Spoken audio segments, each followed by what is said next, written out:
Kidlat News Updates.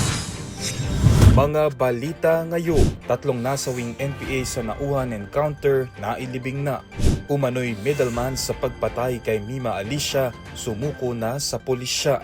Signal number 1 nakataas pa rin sa ilang bahagi ng Luzon dahil sa bagyong Luis. Posibleng maglandfall mamaya. Ako po si Cesar Soriano para ihatid ang mga nangungunang mga balita sa buong kapuluan. Ngayon, Naihatid na sa huling hantungan ang 3 hinihinalang miyembro ng Armadong Communist Terrorist Grupo CTG na nasawi sa isang engkwentro laban sa mga tropa ng pamahalaan sa Barangay del Pilar, Nauhan Oriental, Mindoro noong nakaraang linggo. Ayon sa mga otoridad, dumaan muna sa mga kinakailangang legal na proseso at pagkilala ang mga labi ng mga nasawi. Naglabas din ng panawagan sa publiko para sa mga posibleng kaanak, ngunit walang lumutang na lehitimong claimant sa itinakdang panahon.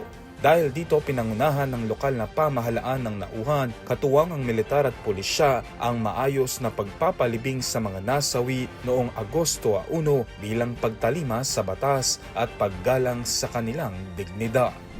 Sumuko na sa pulisya ang umano'y middleman sa pagpatay sa vlogger na si Mima Alicia Lipata na binaril at napatay sa Caloocan noong Hulyo 17. Tinukoy ng PNP ang ikatlong suspect sa alias na AF na sumuko noong Hulyo 24 sa Mabalacat City. Siya umano ang nakipag-usap at nag-transfer ng pera mula sa mastermind patungo sa gunman. Batay sa investigasyon, lumalabas na mga gun for hire ang mga pangunahing suspect sa pamamari. Ayon pa sa PNP, maituturing ng case solved ang kaso. Patuloy namang tinutugis ng mga otoridad ang 3 pang suspect, kabilang ang business couple na itinurong mastermind sa krimen. Bagyang humina ang Tropical Depression Luis habang kumikilos pahilaga sa silangan ng Isabela ayon sa Pag-asa. Huling namataan ang sentro nito 165 km silangan ng Etiague, Isabela na may lakas ng hangin 45 km per hour at pagbugsong hanggang 55 km per hour.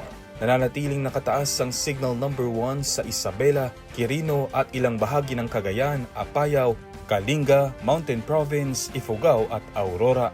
Gayunpaman, patuloy pa rin itong nagdudulot ng pagbaha sa iba pang lugar sa Luzon, gaya sa Pangasinan. Ayon sa Pag-asa, posible itong maglandfall o dumaan malapit sa hilagang Luzon ngayong gabi hanggang madaling araw ng Martes bago unti-unting lumayo sa bansa.